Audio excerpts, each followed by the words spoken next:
berangkat ke Gembira Loka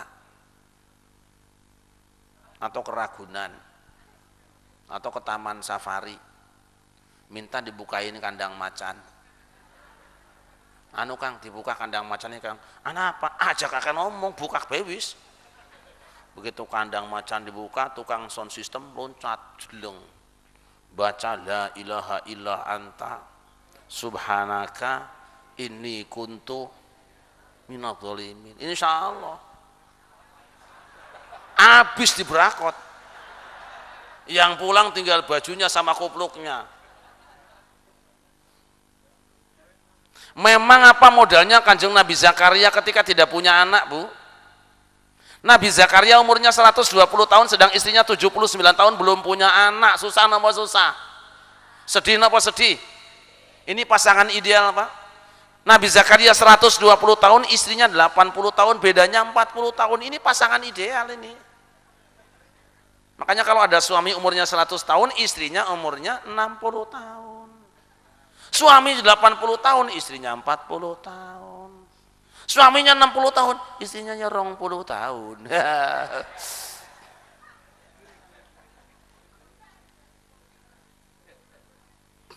Nabi Zakaria sedih tidak punya anak. Kira-kira Pak, kalau umur 120 tahun belum punya turunan, sedih apa tidak? Ibu susah napa mboten? Nek kur baru 10 tahun mah belum apa-apa. Kan ada tuh yang laporan 10 tahun sudah. Wah, hafal. Ki, hafal Alfiah enggak ini? Tapi belum juga. Apa kata suaminya?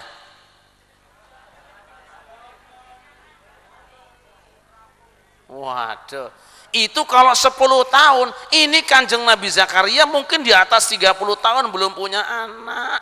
Sedih mboten, Bu? Alah ya memang yang namanya anak itu kan gampang-gampang susah ya.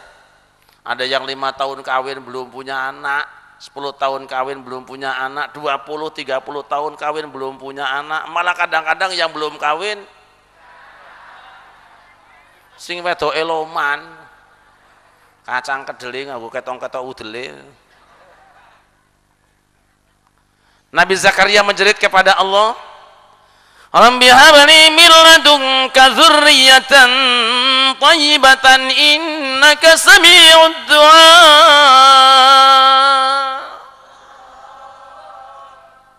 Ya Tuhanku, berikan untuk aku turunan yang baik, sesungguhnya Engkau Maha mendengar doa. Gusti Allah langsung ijabah.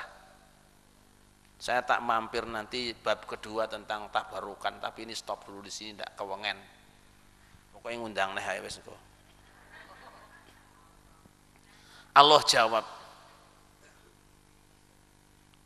Ya Zakaria inna nubasyiruka bi ghulamin ismuhu Yahya lam naj'al lahu min qablu samiyya. Wahai Zakaria, kami berikan kabar gembira kepada kamu, kamu akan aku beri anak laki-laki namanya Yahya. Belum pernah aku membuat seorang manusia dengan nama seperti dia. Kenapa namanya dengan Yahya? Yahya itu artinya hidup.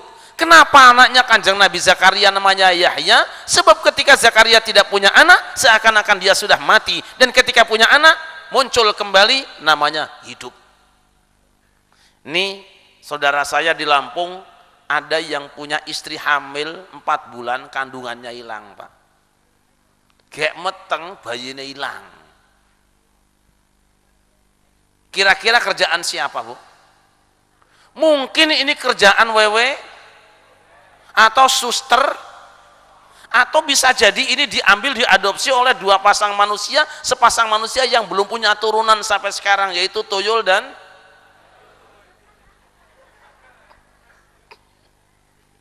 hilang. Begitu sudah 8 bulan, kandungannya muncul kembali, lahir anak laki-laki, kasih nama Timbul. Cocok. Nah, kayak orang Jawa nih gawe jeneng saya enak-enake. Nggih. Wong Jawa nu rambutnya ngacung, awake kurus kering, arane jungkring. Ini ada yang namanya Rojiman sini ya. Ada nama Rojiman enggak? Rojiman itu asalnya a'udzubillahi minasyaitonir, setan yang terkutuk.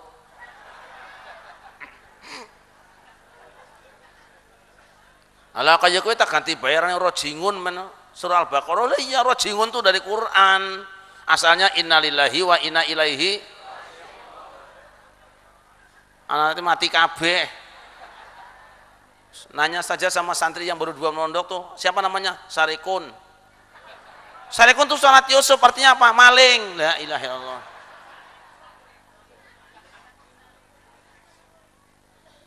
Kalau orang Sunda bagus bikin nama itu.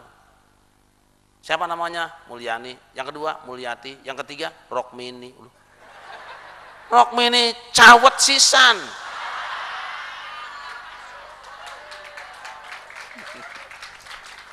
Ngawur ae.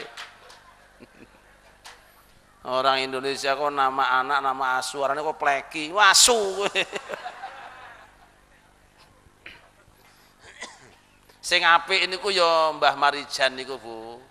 Marijan niku saka Quran, wa khalaqal janna mim marijin minar. Gusti Allah bikin jin itu dari marijan, nyala api. Mulane Mbah Marijan matinya di gunung. Salahe sapa? Terus Nabi Zakaria tanya, ya Allah bagaimana aku akan punya anak sedangkan umurku sudah tua dan istriku mandul dari muda. Walah Zakaria huwa ya hayni wa qad khalaqtu kami qabl wa lam taku syai'a. Itu urusan gampang Zakaria. Aku yang telah bikin kamu sempurna seperti ini padahal dulu kamu bukan apa-apa dan bukan siapa-siapa. Gitu aja kok. Nah, itu tambahan Gus Dur itu. Ayatnya tidak ada. Nabi Zakaria bertanya kepada Allah, Rabbi ja'alli ayah. Ya Tuhanku buatkan tanda-tandanya untuk aku. Wiridnya apa? Gitu. Nek al-hikmah itu beda tafsire. Nek tafsir sing jalan lain ya. Wiridnya apa-apa yang harus aku lakukan selama penantian sang jabang bayi? Telu Zakaria. Tirakatmu telu. Torekohmu iki, sulukmu iki. Apa? Allah tu kalimanna salasata ayamin ila romza. Yang pertama kamu tidak berbicara dengan sesama manusia selama 3 hari 3 malam. Topo wicara ora cuma itu karo pepodo. Paham mboten? Aja omong-omongan karo wong, ngerti para aku.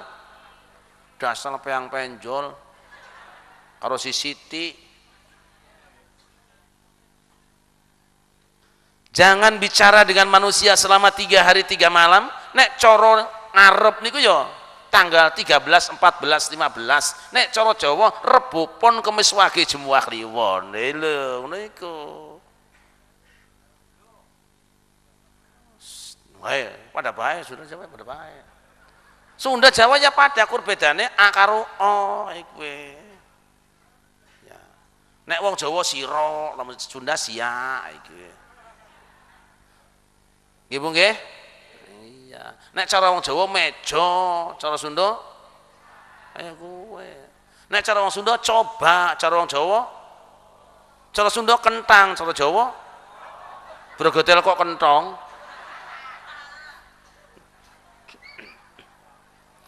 Pertama Zakaria, kamu jangan bicara dengan sesama manusia selama 3 hari 3 malam kecuali dengan isyarat tangan saja. Ini suluk yang paling pendek dalam thariqah. Kalau ada orang mengatakan bahwa suluk 3 hari itu nggak ada dalilnya, orang tahu ngaji orang ini. Maka nanti ibu-ibu, kalau suami kita ngalap thariqah umpamanya tijaniyah itu ada ajaran suaminya tidak boleh berbicara selama seminggu 10 hari. Itu cara guru untuk melatih muridnya supaya menghentikan bicara yang kotor. Ini kudunya sekarang kita nih suluk semua musim capres di kotor kabeh cangkeme iki. Ibu-ibu kira-kira Jokowi apa Prabowo?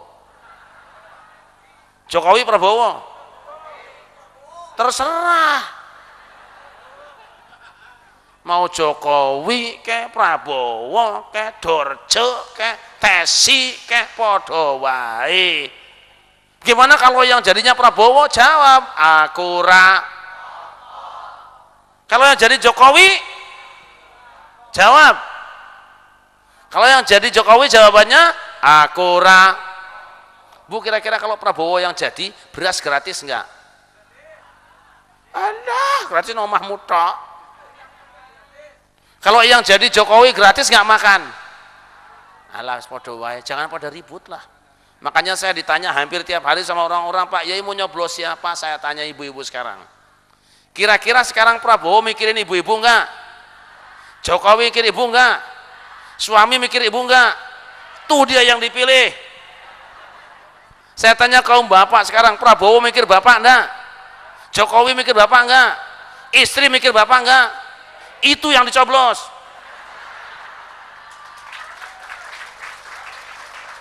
Betul apa tidak? Gitu aja kok. Saya itu selalu merahasiakan pencoblosan walaupun hasilnya ketahuan. Gak ada yang melihat coblosan saya, tapi anak elimo itu hasilnya. Santai saja. Kalau satu saat suami ibu tidak berbicara dengan ibu selama 3 hari, 7 hari, 10 hari, dia sedang membersihkan mulutnya, dilatih oleh gurunya. Supaya apa? Nanti doanya mujarab.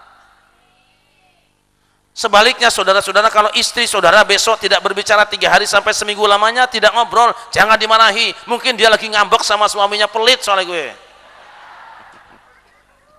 Satu.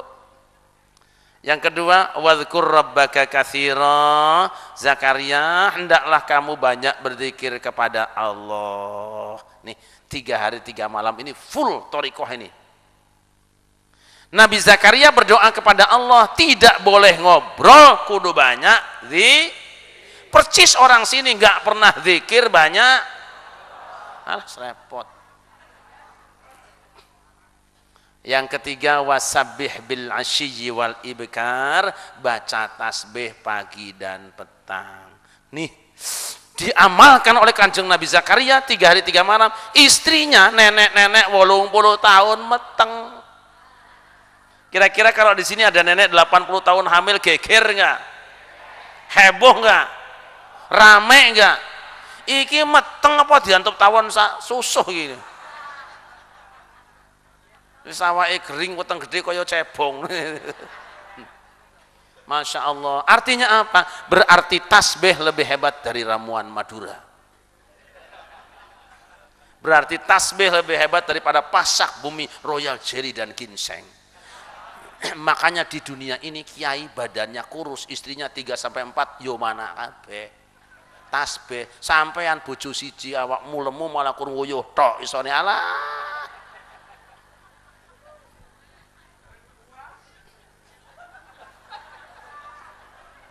Kurang maca tas.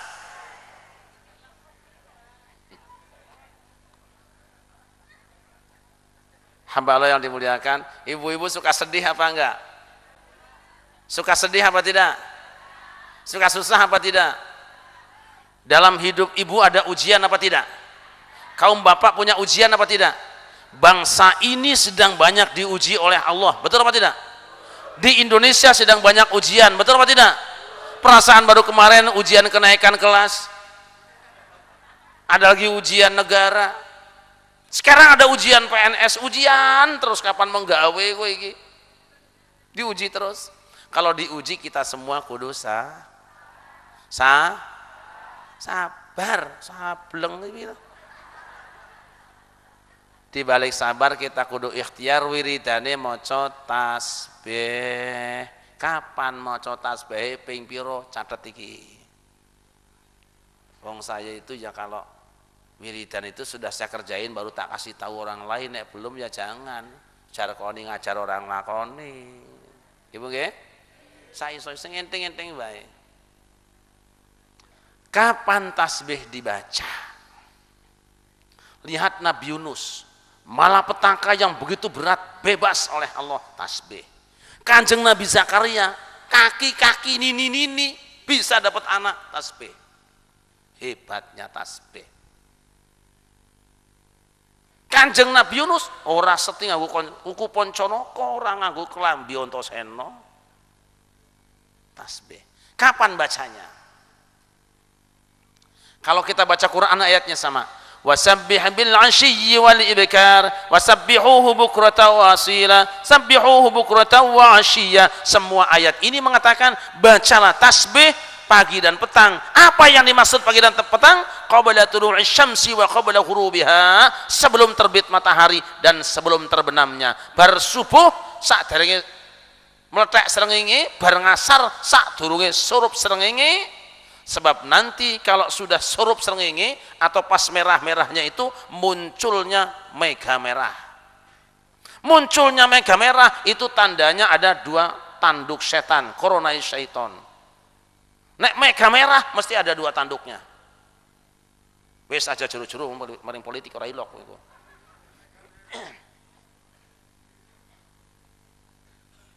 Berapa kali bacanya? Ya gue. Nek kiai nyambung sih orang nyambung seneng ae. Ini 2009 2014 ini lain ini Ustaz.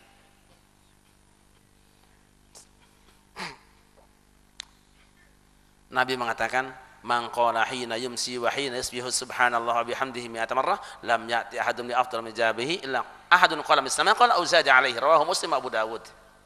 Siapa yang membaca subhanallah wa bihamdihi 100 kali pagi hari dan 100 kali petang hari, dia akan datang di hadapan Allah, tidak ada yang bisa menandinginya seperti dia kecuali yang sama amalnya atau lebih baik dari dia. Ping pinten, Bu? Ping pinten, Pak? Sing diwaca napa? Subhanallah. Anak saya punya masalah, anak saya ini sekolahnya bodoh, males. Udah gitu kalau dapat puntun rasa seneng padahal dia salah. Cerita, Mak, temanku nilainya cuma 9. Lah kamu berapa? Saya mah 14.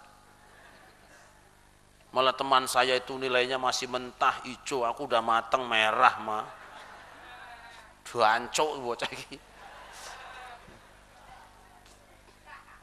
Kalau punya anak seperti itu bener, Pak. Nggak usah diomelin, tempelingi bae sisan. Jangan emosi, sabar. Wong anak itu kepiye wong tuane kaya ngene ya wis ngono bocah. Ambil air putih. Ora iso diinum wong kotor iki ana lemut nyemplung iki.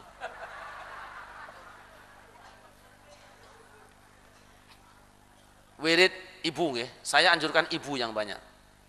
Terus saya bawa istri saya biar ibu tahu.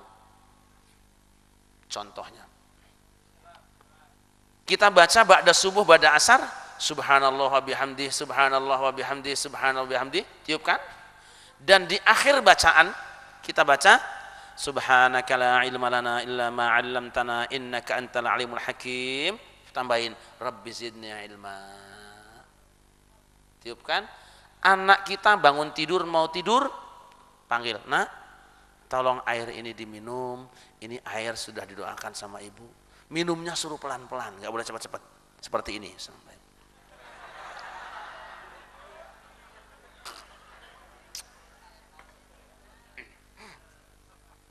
Insya Allah otak anak ibu dirubah oleh Allah, wataknya dirubah oleh Allah. Dokter tidak akan bisa. Urusannya kiai, urusannya habaib. Anak saya ini sudah pinter sekolahnya, cuman nyebeli kenapa kelakuannya itu nggak kawin-kawin, malah pacarnya gonta-ganti merek tiap bulan. Bulan Januari pacaran sama si Jalal, Februari pacaran sama si Slamet, bulan Maret sama si Kliwon, April sama Marjuki. Ambilkan air, ibu bacakan tasbih 100 kali ba'da subuh, ba'da asar. Subhanallah wa bihamdi, subhanallah wa bihamdi, subhanallah wa bihamdi. Tiupkan, tambahin ayat dalam surat Yasin. Subhanalladzi khalaqal azwaja kullaha mimma tumbitul ardu wa min anfusihim wa mimma la ya'lamun. Duh Gusti, nikahaken anak kula tebihaken saking Poncobaya. Tiup, Nak, anakku yang cantik, sini Nak. Ini air dari ibu, doa mudah-mudahan kamu selamat. Diminum. Jangan cepat-cepat minumnya seperti ini.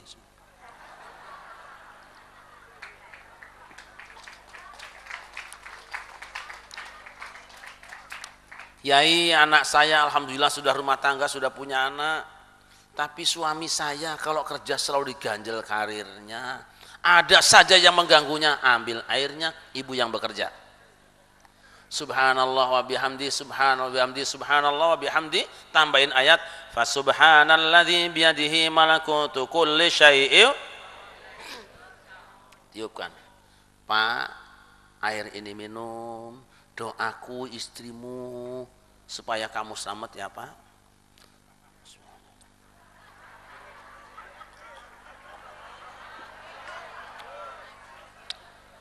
Insya Allah suaminya berwibawa dan menakutkan.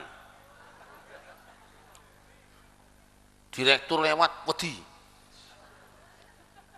temennya ngelihat takut, anaknya ngelihat, istrinya ngelihat, bubar kabeh. Berwibawa, insya Allah mau ngamuk gajah mata, siapa yang ganggu dijatuhkan oleh Allah Subhanahu Wa Taala. Bisa enggak? Bisa mboten? Ya, orang ngerti ngomong-ngomong atau walangan. Wis. Bacalah tasbih pagi dan petang berapa kali, Bu? Sekali. Monggo. Saya mengatakan ini karena saya sudah mengalami dan mengamalkannya, alhamdulillah. Berbagi. Wong Gusti Allah iku sugih.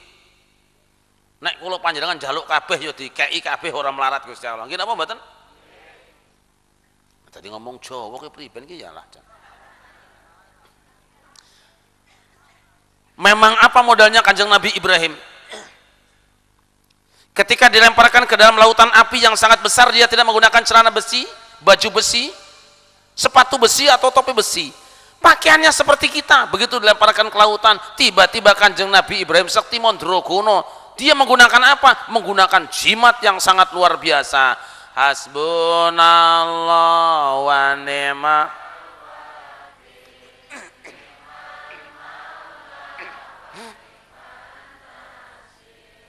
hasbunallah.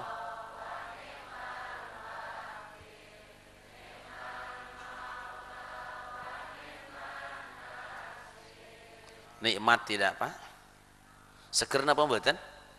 Econ napa mboten? Walah diganti nang ibu-ibu indung indung hujan diudik anak siapa mata melirik. Ini pengajian apa dodolan ini? Tadi sepertinya ada hadroh, di mana hadrohnya? Sudah pada pulang ya? Nanti tolong bunyi bareng ya. Ada hadrohnya enggak? Sok disiapkan nanti biar kita selawatan bareng ya. Ibu-ibu saya tanya, indung-indung kepala lindung. Lindung itu apa? Lindung apa Pak? Lindung apa? Aneh ibu-ibu nang masjid kok kalingannya ndas welut. Memangnya mirip apa Bu? Nek meron ndas welut sing lunyu-lunyu kowe mikire piye ta?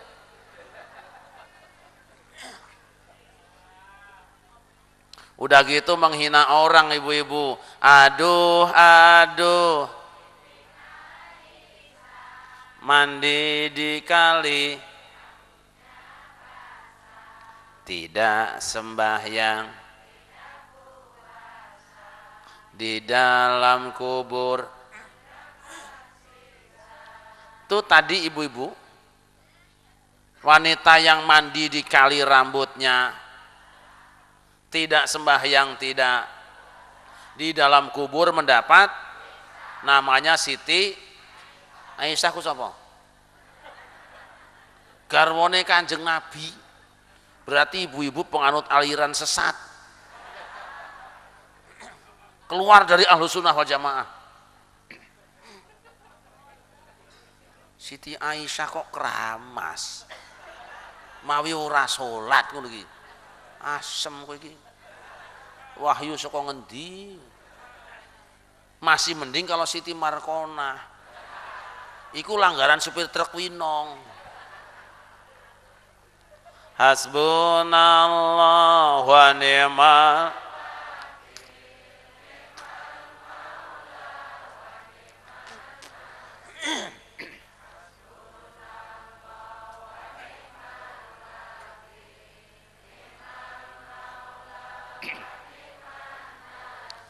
singkat zikirnya, ringkas wiridnya, diijabah oleh Allah. Qulna ya naru kuni bardan wa salaman ala Ibrahim.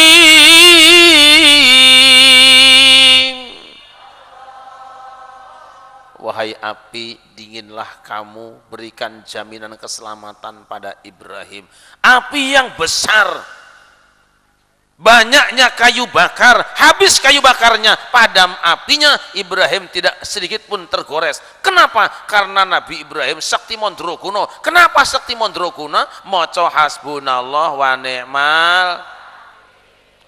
Makanya besok enten Pak Lurah mboten nggih? Mboten wonten? Wonten nggih? Makanya besok Pak Lurah kalau ada rumah warga yang kebakaran, terus datang mobil pemadam kebakaran kiriman Pak Sekda, tolak tuh mobil. Hei, mobil pemadam kebakaran, minggir. Kenapa Pak Lurah? Mobil pemadam kebakaran itu bid'ah, dolalah, karena tidak pernah ada zaman Rasulullah. Waduh. Yang sunnah apa Pak Lurah? Aku ngaji karo kiai ini. Yang sunnah itu kalau kebakar, hadis riwayat Al-Bukhari, Kanjeng Nabi Ibrahim mengatakan hasbunallah wa ni'mal, itu yang benar. Jadi Pak Lurah wani, ya wani. Pak Lurah nyemplung jeleng, baca hasbunallah wa ni'mal, insya Allah mateng.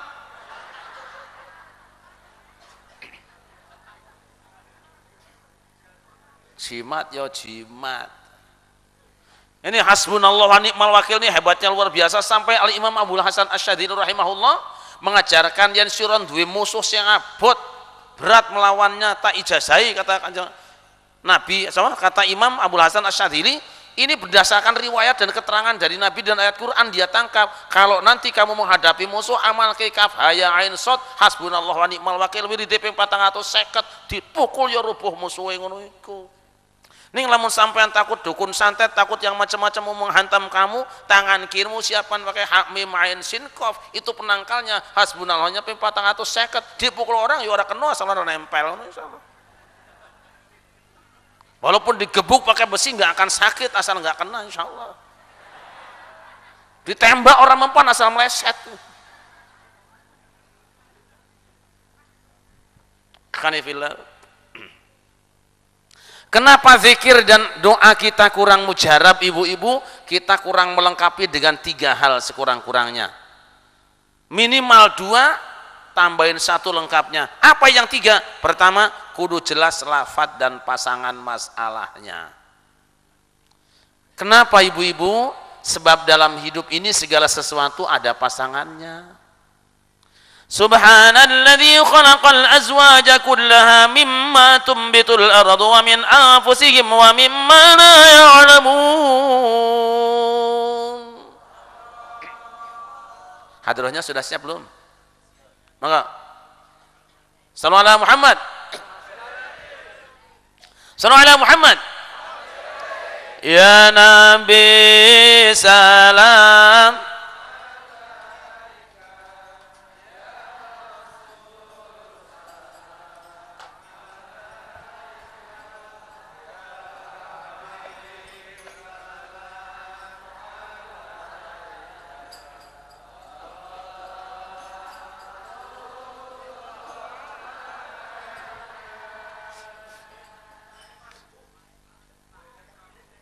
Nggak usah, nggak apa-apa, situ aja, nggak apa-apa. Kasihan orang lagi medang, orang ngantuk. Ini kan pemain dangdut ya, medang karo udut. Ya, sallallahu Muhammad. Asyraqal badru alaina faqtafat minul buduru مثل حسنك ما رأينا قط يا وجه السرور.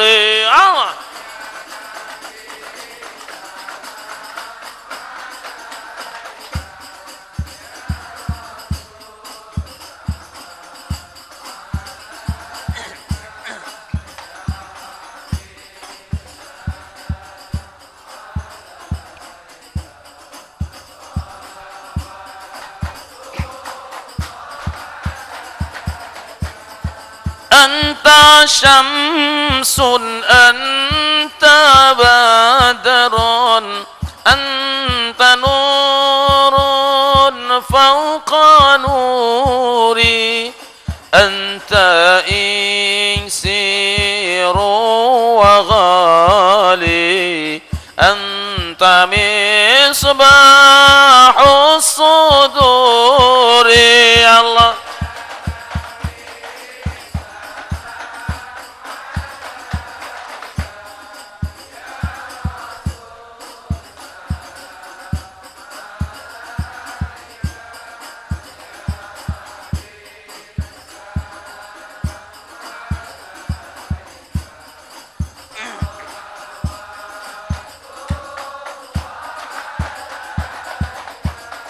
ya habibi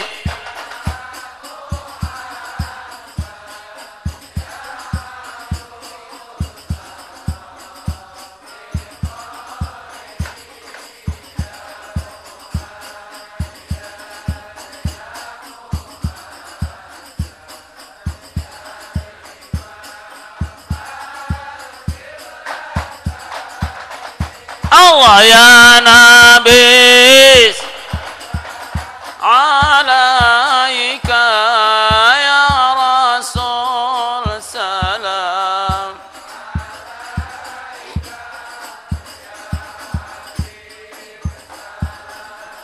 alaika salawatullah.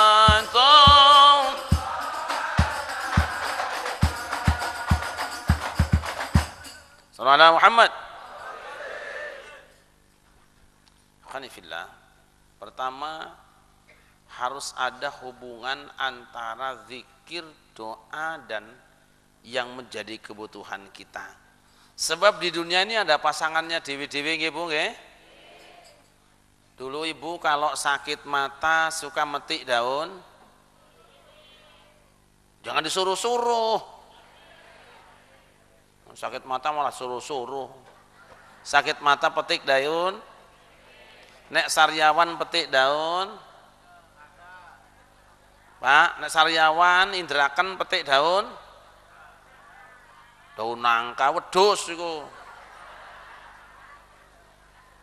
Tapi nek mencret-mencret petik daun, nah nek istrinya cerewet petik daun pintu. Masing-masing ada jodohnya nggih Pak nggih. Kaya dene pisau, graji, kampak, pedang niku landhep kabeh nggih. Ning siji-siji penganggone nggih. Silet niku landhep nggo ngiris kertas nggih Pak nggih. Tapi kalau silet buat nebang pohon rubuh apa tidak? Entek silete ngguyu wite nggih. Gergaji tajam, tajamnya itu buat motongin kayu. Kalau gergaji tajam buat sunatin bocah hancur enggak? Kampak tajam bagus buat motongin kayu nggih Pak. Tapi nek kampak nggo motongin kumis kira-kira rata apa raine karo irunge. Dhewe-dhewe nggih. Mila zikir donga niku duwe panggonane dhewe-dhewe. Yen panjenengan akeh dosa maca mulai bekerja baca bis, selesai kerja alhamdulillah, digoda setan lihat yang ganteng subha, mertua mati alhamdulillah, ya mertuane sugih ning ora salat, lebih cepat lebih baik. Nek kon maca Quran matane ora weruh ning perawan pencinatan ngono. Nggih napa Bu nggih? Lah iya wong bojomu iku kok. Yang pertama kita harus menentukan pasangannya, yang kedua harus sehat hatinya. Ya Bu? Ibarat kampak, ibarat gergaji, ibarat pisau yang tajam itu bisa mempan kalau yang pakai tangannya sehat. Gini apa mboten? Kalau sekarang ada kampak yang besar, panjang dan tajam, buat nebang pohon rubuh apa tidak? Rubuh mboten? Serahkan kampak yang besar, panjang dan tajam kepada orang yang tangannya setruk suruh nebang pohon, sing rubuh pohonnya apa orangnya? Hati manusia bisa sakit gitu, sakit mboten?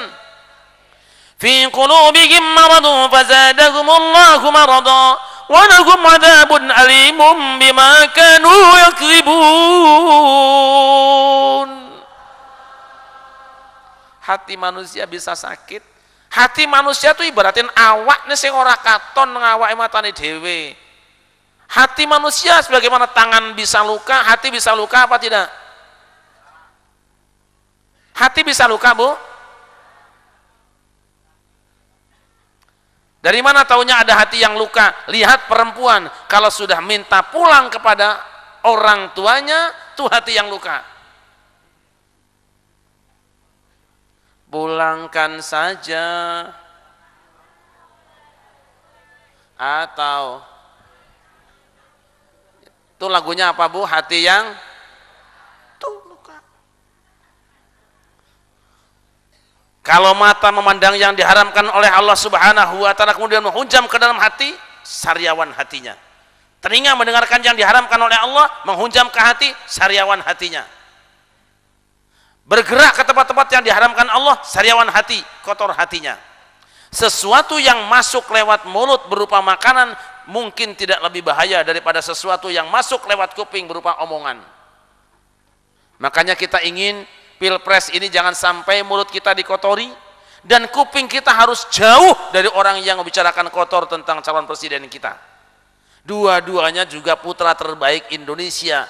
Jangan sampean bilang, alah si calon itu kan bodoh, bodoh juga calon presiden. Kowe calon apa kowe iki? Betul apa tidak? Ngino kesenake, anu Jokowi itu bodoh calon presiden. Lah kowe calon apa?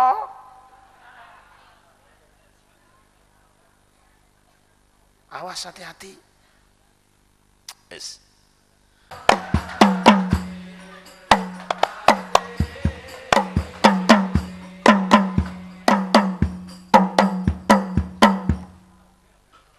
Nek cara wetan niku jane ya mondo beda nggih. Ilahi las tulil firda si ahla wala aqwa ala naril. Yo pancen yo. Fahabli taubatan dzunubi fa innaka ghafirudz dzambi. Ketimbang buat ngomongin capres wis becik selawatan gini mboten. Duh pangeran kula sanes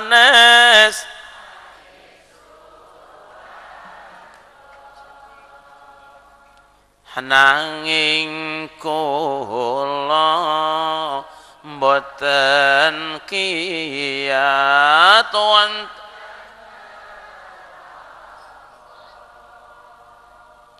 mugi pangeran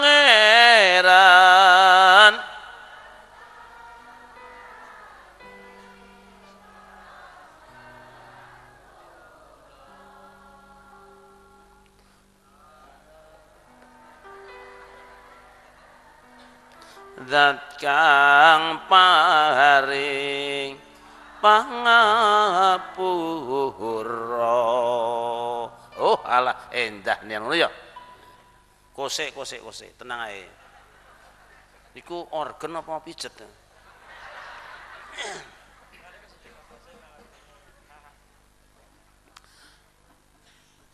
Yang pertama jelas pasangan kalimatnya, yang kedua sehat hatinya. Sing nomor kaping 3.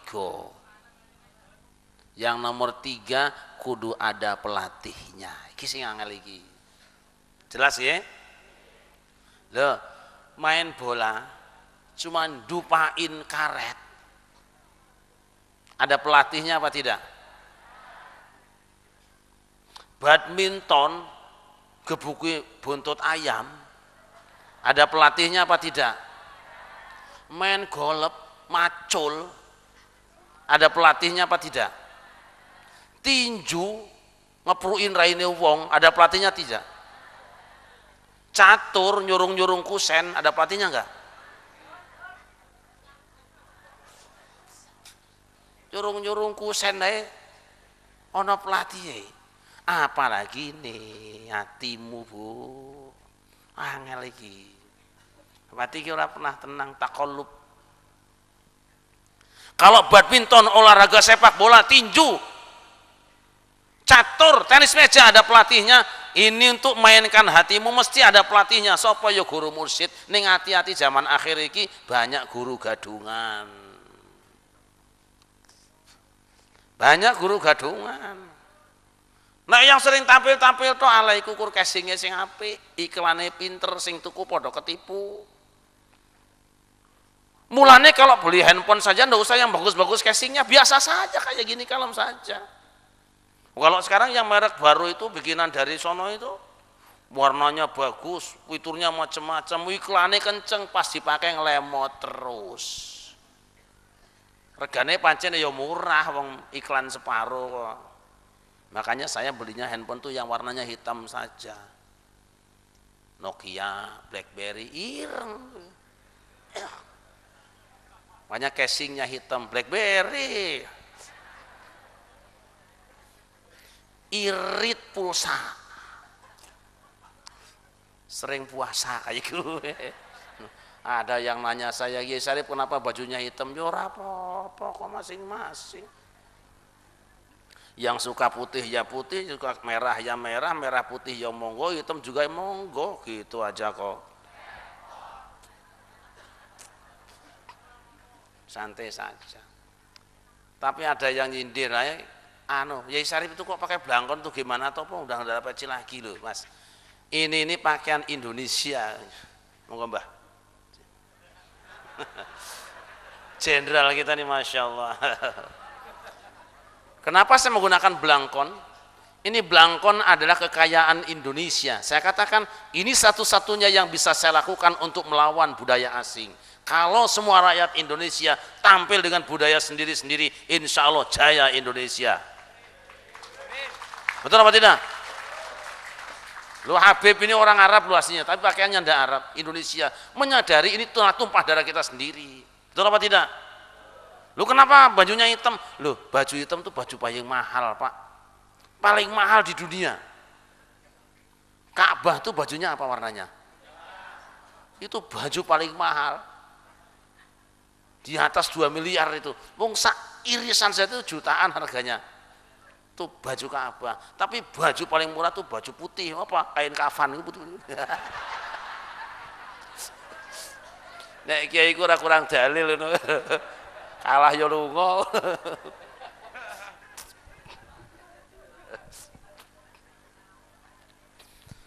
Subhanallah, sudah lewat kita ya. Kita jatahnya sampai jam 12, ini sudah jam 1 nggak berasa ini. Itu yang pertama, malam ini kita di tempat ini sedang berzikir kepada Allah. Insya Allah pasti kula panjenengan sedaya pulang gogrok tusane amin. Kenceng ibadah amin. Soleh putrane amin. Lunas utange amin. Wah iku seru dhewe iku. Nek tekan utang wis anu. Bapak-bapak suka ngutang enggak? Ngutang apa enggak? Lah yang ngutang ya ibu-ibu lah. Nek kowe kur ngatok.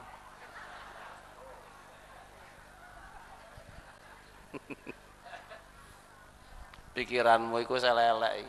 Ini apa iki? Yang kedua, kita malam ini duduk di sini sedang ngalap berkah dengan orang-orang soleh. Ya Bu nggih? Ngalap berkah dengan para ulama sing dihawali malam ini. Apa itu berkah? Wes gini aja sendaknya. Kemarin kita kan pada peringatan Isra Mi'raj. Tuh kenapa Kanjeng Nabi Muhammad kok Isra-nya dari Masjidil Haram ke Masjidil Aqsa? Di sana itu. Tidak dari Kebumen ke Yogyakarta. Ini ada rahasianya yang kadang-kadang orang nggak bisa nangkep. Kenapa Nabi Muhammad Isra Mi'rajnya minal Masjidil Harami ilal Masjidil? Ada rahasianya. Adapun Masjidil Haram karena dawuhipun Gusti Allah Subhanahu wa taala, "Inna awwala baitin wudi'a lin-nasi alladzi bi Bakkata mubarakan wa hudan lil alamin. Fihi ayatum bayyinatum maqamu Ibrahim wa man dakhalahu kana amina walillahi 'alan nasi hajjul baiti man istata'a ilaihi sabila wa man kafara fa innallaha ghaniyyun 'anil 'alamin." Ngene-ngene elek lumayan apalane Quran 30 juz. Yo senajan ora tekan 40 lah. Ternyata sesungguhnya rumah yang pertama diletakkan oleh Allah untuk manusia beribadah pada Allah, lalladzi bi Bakkata mubarakan, yaitu rumah yang di Mekah yang diberkahi oleh Allah. Jadi Kanjeng Nabi Muhammad berangkat Isra Mi'raj dari kota Mekah, dari Masjidil Haram itu ngalap berkah dengan tempat yang namanya Masjidil Haram. Kenapa berkah? Salah satu berkahnya ada maqamu Ibrahim. Makom Ibrahim itu apa? Makom Ibrahim itu bukan kuburan Nabi Ibrahim, batu tempat berpicaknya Kanjeng Nabi Ibrahim, petilasane Kanjeng Nabi Ibrahim, situs Kanjeng Nabi Ibrahim itu ngandung berkah. Sampai Umar bin Khattab usul dumateng Kanjeng Nabi, "Ya Rasulullah, alangkah baiknya kalau makom Ibrahim ini kita jadikan tempat sholat sunat selesai tawaf." Lah kau Umar usul yang aneh-aneh, bukannya bid'ah, itu bukannya musyrik. Umar iki sing usul. Sing musyrik ku ndasmu sing kotor iku. Rasul tidak menjawab, nunggu perintah Allah turun SK. Wa idz ja'alna al-baita mathabatan lin-nasi wa amna wattakhidhu min maqami Ibrahim musalla wa 'ahidna ila Ibrahim wa Isma'il an tahhira baiti lit-ta'ifin wal-'akifin war-ruk'is sujud. Wattakhidhu min maqami Ibrahim musalla, dan jadikanlah makam Ibrahim tempat sholat sunat. Kenapa sunat di situ? Pasti ada berkah dari situs Kanjeng Nabi Ibrahim. Nah, Hajar Aswad wis jelas, Hijr Ismail juga jelas, ini makam Ibrahim. Situs artinya apa? Perintah dari Allah, umat Islam wajib melestarikan situs bersejarah, jangan hancurkan. Tapi di Saudi Arabia, situs tempat Rasul hijrah kemana-mana sudah habis semua dihancurkan, katanya musyrik. Sing musyrik ki sapa? Nangislah umat Islam hari ini. Bahkan sumur Zam-Zam ditutup rapat sekarang, sampai orang mengatakan jangan-jangan yang diminum bukan air Zam-Zam, mungkin air sulingan dari lautan karena ditutup rapat. Saya berangkat haji pertama tahun 2000 masih bisa melihat sumur, sekarang sudah tidak lagi. Ini kelakuan apa ini? Nangislah umat Islam. Wes kita singkat saja. Kenapa Kanjeng Nabi Ibrahim turunnya kok di Masjidil Aqsa? Kan ayatnya ilal Masjidil Aqsa alladzi, kan jelas. Transitnya di Masjidil Aqsa yang kami berkahi sekelilingnya. Berarti Kanjeng Nabi ngalah berkah dengan Masjidil Aqsa. Kenapa Masjidil Aqsa? Ya diberkahi, banyak nabi-nabi di situ dulunya. Nabi Muhammad juga nanti mampir lagi di namanya Bukit Tursina, Bu. Bukit apa, Bu? Bukit berbunga, Bukit Tursina. Iyut gue. Transit di Bukit Tursina, diperintah oleh malaikat Jibril supaya sholat 2 rakaat. Selesai sholat ditanya oleh malaikat Jibril, panjenengan preso Kanjeng Nabi wonten pundi nembe sholat? Ya ora perlu nyong meneh sepisan meneh. Engkau tadi sholat di Bukit Tursina. Apa itu Tursina? bukit tempat munajatnya Kanjeng Nabi Musa, dan di tempat itu diturunkan kitab suci Taurat. Setelah Nabi Musa bermunajat topo selama 40 hari 40 malam, suluk 40 dina kuno-kuno. Masalahnya kenapa Kanjeng Nabi Muhammad sholat 2 rakaat di tempat itu? Baca Quran. Falamma ataha nudiya min syati'il wadil aymani fil buq'atil mubarakati minasy syajarati ayya Musa inni ana Allahu rabbul alamin. Ketika Musa datang ke tempat itu, dipanggil dari sebelah kanan bukit. Fil buq'atil mubarakati, di lembah yang diberkati. Wes kita potong di sini, tidak akan tafsirkan ayatnya. Ternyata Nabi Musa sholat 2 rakaat di Bukit Tursina karena bukit itu adalah mengandung berkah. Kenapa mengandung berkah? Karena di tempat itu turun kitab suci Taurat. Saya tanya bapak-bapak semuanya, kira-kira mana yang lebih berkah? Tempat turun kitab Taurat apa tempat turun kitab Quran? Jawab. Taurat apa Quran? Taurat apa Quran? Kalau Kanjeng Nabi Muhammad saja ngalap berkah dengan tempat turunnya kitab Taurat, kenapa di Gua Hiro sekarang dikatakan musyrik ngalap berkah dengan Gua Hiro? Lihat di tulisan bawah kerajaan Saudi Al-Wahabi, ditulis di sana musyrik ngalap berkah dengan Gua Hiro. Kalau musyrik ngalap berkah dengan tempat turun Quran, Kanjeng Nabi Muhammad orang musyrik pertama karena ngalap berkah dengan tempat turunnya kitab Taurat.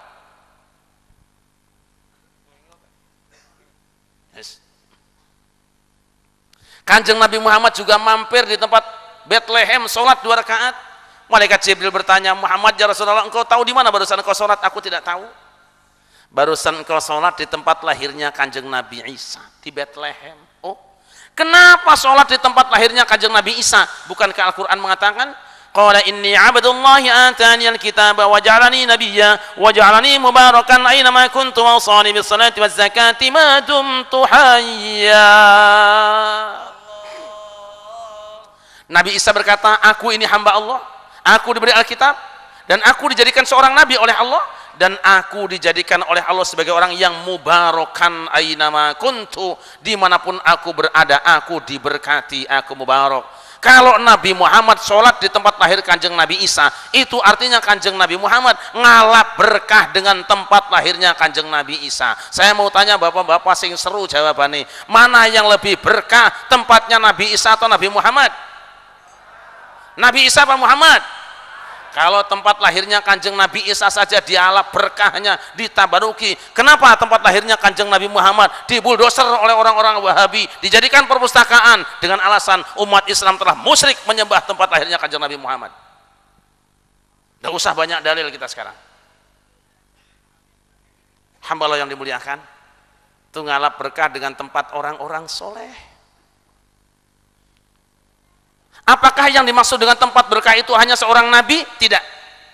Banyak tempat-tempat berkah, tempatnya orang ulama yang soleh, tempatnya para wali, tempatnya para kiai, itu bisa saja dialap berkahnya. Mana contohnya? Kanjeng Nabi Zakaria. Hunalika da'a Zakaria rabbah, qala rabbi habli min ladunka dzurriyyatan thayyibatan innaka sami'ud du'a. Hunalika da'a Zakaria rabbah, di tempatnya Maryam itu Nabi Zakaria berdoa kepada Allah. Kenapa Kanjeng Nabi Zakaria berdoanya dompleng numpang di tempatnya Siti Maryam? Maryam bukan nabi, karena ayat sebelumnya menjelaskan bahwa malaikat mondar mandir ke tempat Siti Maryam memberikan makanan dari dalam surga. Berarti tempat itu ngandung berkah. Karena tempat itu ngandung berkah, Nabi Zakaria berdoa di tempat itu, ngalap berkah dengan tempatnya seorang wali perempuan.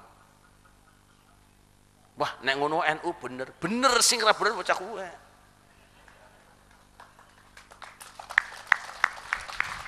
Jelas apa tidak? Masa kurang jelas sih?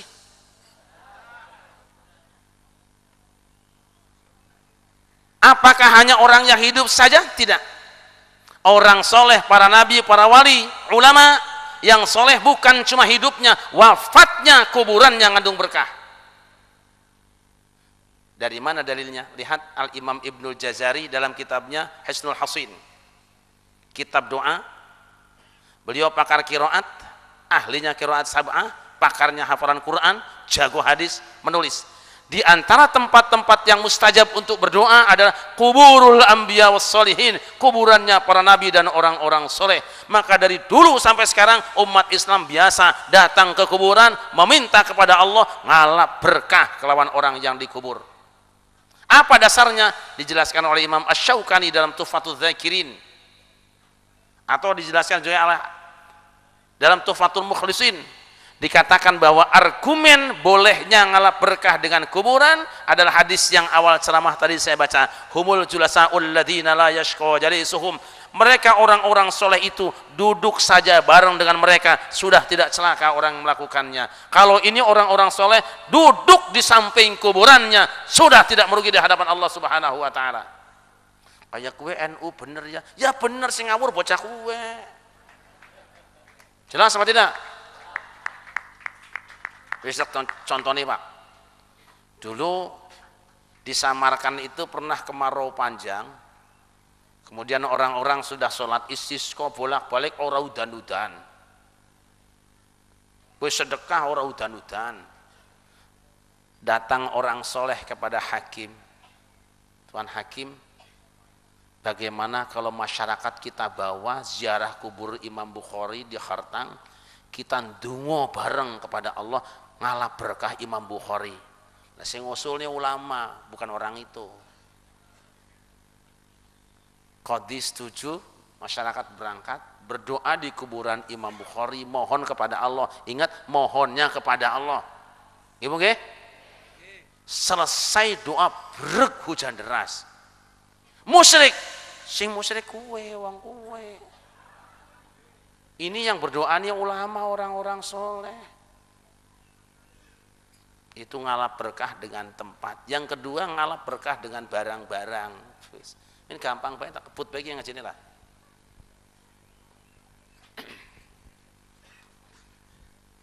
Contohnya apa? Di Quran. Wa qala lahum nabiyyuhum inna ayata mulkihi ayyatiyakumut tabutu fihi sakinatum min rabbikum wa baqiyatum mimma taraka alu Musa wa alu Haruna tahmiluhul malaikah inna fi dzalika laayatan lakum in kuntum mu'minin.